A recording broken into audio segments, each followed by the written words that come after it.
तो इस पार्ट की स्टार्टिंग में कांग थोड़ा हैरान हो जाता है और वो शियोना को जवाब देते हुए कहता है, तुम श्योर तो हो ना? शियोना कहती है हाँ, और तुम्हें कोई भी आइडिया नहीं है कि तुमने मेरी कितनी ज्यादा हेल्प की है, तो इसलिए चिंता मत करो। कांग कहता तो ठीक है, मैं तुम्हारे इस ऑफर को एक्सेप्ट करता हूँ। और शियोना मन में सोच रही होती है कांग के दिल में कुछ ज्यादा ही है, पर तभी कांग कुछ पैसे निकाल कर शियोना को दे देता है और वो बोलता है, ये 3 मिलियन येन होंगे, तो तुम इन्हें ले लो, और अब मैं तुम्हारे घर पे रहने वाला हूँ, तो तुम इसे फीस की तरह ले लेना। शियोना बोलती है, अगर ऐसी बात है तो मैं इसे एक्सेप्ट नहीं कर सकती हूँ, क्योंकि तुमने ऑलरेडी मेरी काफी ज्यादा हेल्प की है, और अब मैं पैसे एक्सेप्ट करती हूँ तो। पर तभी कांग कहता है, तुमने रिसेंटली काफी सारे पैसे खर्च किए हैं, और तुम्हें ही पता है कि तुम उतनी अच्छी जगह पे नहीं हो, और प्रेशर फील करने की कोई जरूरत नहीं है। वैसे भी मुझे तुम्हारी तरफ से खाना मिलेगा, पर ये फ्री बोलने में अच्छा नहीं लग रहा है, तो तुम जब ग्रोसरी बाय करने जाओगी ना, इन्हें उनके पैसे समझ लेना। जिसके बाद शियोना इन पैसों को एक्सेप्ट कर लेती है और वो कांग को थैंक यू बोल रही होती है, और वो कहती है, कल मैं तुम्हारे लिए किमची जिगई बनाऊंगी, वो भी अच्छे मीट के साथ, वो तुम्हें काफी टेस्टी लगेगा।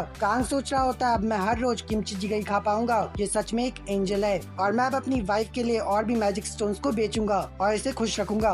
कांग शियोना से बोलता है, शियोना क्या तुम्हें किसी डी रैंक गेट के बारे में पता है आसपास? शियोना बोलती है, हाँ, डी रैंक वाला गेट आसपास ही है, और वो लिजर्ड मैन से भरा हुआ है। कांग सोचता है कि कल वो वहीं जाएगा और उसे स्ट्रॉन्ग मॉन्स्टर्स को डिफीट करना है और स्ट्रॉन्ग बनना है, और वो ये भी बोलता है, मुझे जल्दी से जल्दी अपनी अवेकनिंग को अनलॉक करना होगा, और साथ ही मुझे मैजिक स्टोन्स भी मिलेंगे। नेक्स्ट सीन में हम देखते हैं कि कांग और शियोना दोनों ही अपार्टमेंट में आ चुके होते हैं। शियोना कांग को एक रूम दिखाती है और वो बोलती है, ये रूम पहले मेरे ब्रदर का था, पर अब तुम यहाँ पे रह सकते हो आराम से। कांग बोलता है, थैंक यू, और अब मैं यहाँ पे कंफर्टेबली सो पाऊंगा। शियोना के जाने के बाद कांग लेटा हुआ होता है और यहाँ पे उसे काफी ज्यादा आराम मिल रहा होता है, जो कि उसे 10,000 साल तक नहीं मिला था। जिसके बाद वो सो जाता है, और फिर हमें नेक्स्ट दिन का सीन दिखाया जाता है जहाँ पे कांग भी होता है, क्योंकि शियोना ने उसे इसी डंजन के बारे में बताया होता है, और यहाँ पे भी लोग बात कर रहे होते हैं कि हम इस प्लेयर को ढूंढ रहे हैं और हम उस प्लेयर को ढूंढ रहे हैं। पर तभी कांग को एक स्पेसिफिक बंदा दिखाई देता है जिसको उसने काफी बार देखा होता है गेट्स के आसपास, और ये बंदा कह रहा होता है, प्लीज कोई मुझे ले लो,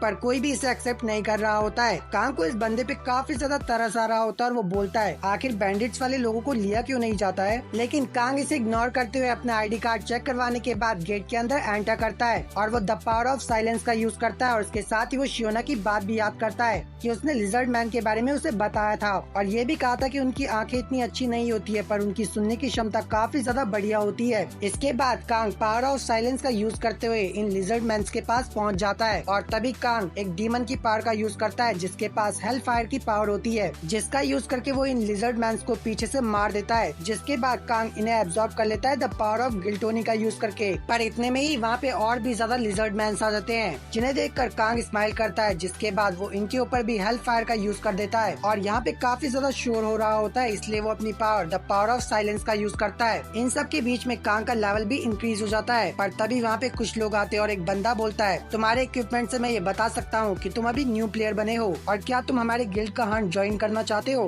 कांग बोलता है, पहले ये बताओ तुम्हारे गिल्ड का नाम क्या है? जिस पर ये बंदा कहता है, हमारे गिल्ड का नाम आंद्रेस गिल्ड है। कांग बोलता है, मुझे कोई इंटरेस्ट नहीं है। जिसे सुनने के बाद ये बंदा काफी ज्यादा गुस्सा हो जाता है, और वो बोलता है, हालांकि ये न्यू प्लेयर बना है, बट इसका एटीट्यूड काफी ज्यादा है, तो ठीक है, जब चीजें ऐसी हो चुकी हैं, तो अब हम इसे अधमरे की तरह पीटेंगे और इसे अपने साथ लेके जाएंगे। काफी लंबा टाइम हो चुका है कि हमने अपना स्ट्रेस रिलीज नहीं किया है। अगले सीन में हम देखते हैं कि कांग यहाँ पे काफी सारे लिजर्ड मैन को मार रहा होता है अपने हेल फायर का यूज करके, और उन्हें एब्जॉर्ब भी कर रहा होता है। पर तभी यहाँ पे वही बंदा आ जाता है और वो बोलता है, मैं एक सीनियर प्लेयर हूँ, और मैं यहाँ पे ये देखने आया था कि एक न्यू प्लेयर अच्छे से हंटिंग कर पाएगा या नहीं। कांग सोचता है, पक्का ये वही बंदा है जो कि कमजोरों को छोड़ते नहीं है और उन्हें काफी ज्यादा डोमिनेट करते हैं, और वो बोलता है, तुम चिंता मत करो, और तुम देख ही सकते हो कि मैं अच्छे से हंटिंग कर पा रहा हूँ। ये बंदा बोलता है, मैं क्या देखूं, एक तो तुम्हारे कपड़े पूरी तरह से सही हैं, और ऊपर से यहाँ पे कोई डेड बॉडीज भी नहीं है। कांग बोलता है, मैं यहाँ पे आराम कर रहा हूँ। ये बंदा बोलता है, तुम्हारा ये किस तरह का एटीट्यूड है अपने सीनियर के लिए? कांग बोलता है, अब तुम्हारी ये बुलशिट मुझे काफी ज्यादा परेशान कर रही है। जिसे सुनते ही इस बंदे को काफी ज्यादा गुस्सा आ जाता है। कांग बोलता है, क्यों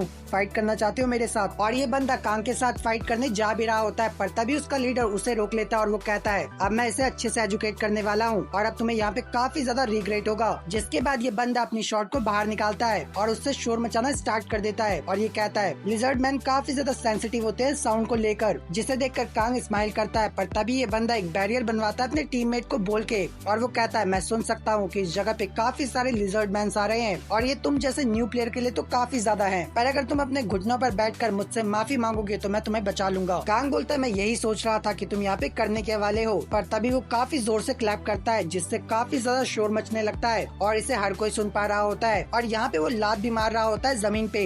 एक बंदा कहता है शोर मचाना बंद कर बे पागल, लेकिन तभी कांग रुक जाता है। पर इतने में ही यहाँ पे काफी सारे लिजर्ड मैन आ चुके होते हैं, जिसे देखकर ये लोग बहुत ज्यादा परेशान हो जाते हैं। और एक लड़की बोलती है मैंने आज तक इतने सारों को कभी एक साथ नहीं देखा है। इनका लीडर कहता है तुम्हें बस अपने बैरियर को बनाए रखना होगा। और वो कांग से बोलता है पागल कहीं का, तू भी हमारे साथ यहीं पे मरना चाहता है क्या? पर तभी वो यहाँ से गायब हो जाता है और वो पेड़ के ऊपर बैठा हुआ होता है। मुझे ये बात पता थी कि लिजर्ड मैन काफी ज्यादा सेंसिटिव होते हैं साउंड्स को लेकर, और यहाँ पे काफी सारे लिजर्ड मैन इनका बैरियर तोड़ रहे होते हैं। और इनका टीम लीडर कहता है पागल कहीं का, अब तू भी हमारे साथ यहीं पे मरने वाला है। कांग बोलता है ये क्या बोल रहे हो तुम, मेरा इस जगह पे ऐसा कोई भी प्लान नहीं है। और तभी एक लिजर्ड मैन कांग के बगल से निकल जाता है क्योंकि वो उसे नहीं देख पाया होता है। और ये बंदा समझ जाता है कि कांग के पास साउंड को कंट्रोल करने की पावर है। पर इतने में ही इनका बैरियर टूट जाता है और ये बंदा बोलता है जल्दी से बैरियर बनाओ। लेकिन वो देखता है कि उस लड़की के पेट में लिजर्ड मैन ने अपनी पूंछ घोंप दी होती है और वो लड़की मर जाती है, जिसे देखकर ये बंदा काफी ज्यादा डर जाता है। पर इतने में ही उसका एक और टीममेट मारा जाता है लिजर्ड मैन के हाथों।